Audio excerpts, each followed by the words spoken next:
Welcome to today's daily message. Today I'm continuing my thoughts and reflections on the question, where do we go from here? I've spoken earlier this week about the importance of civility, of listening, of always seeking truth, of reminding ourselves of our core values as Christians. Today I want to say a few words about the importance of gratitude and giving thanks. We've all faced challenges during this past year, both personal challenges and challenges as a society. And yet, there is so much for us to be thankful for.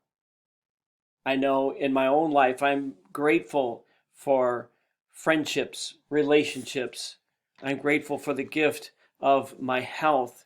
I'm grateful for the gift of work, for food on the table, a roof over my head. I'm grateful for the love of my children and grandchildren. I'm grateful for those days when we have good weather.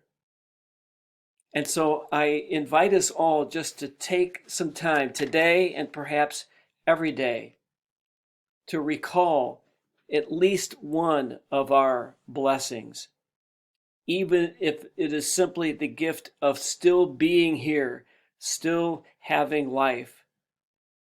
Whatever our gifts might be, we receive them daily from the God who made us. And so, where can we go from here? We can give thanks. Despite all of our challenges, we can give thanks and show our gratitude for what we do have, rather than thinking all the time about what we don't have. Thank you for listening and watching today. I'm grateful for you, and please have a safe and healthy day today.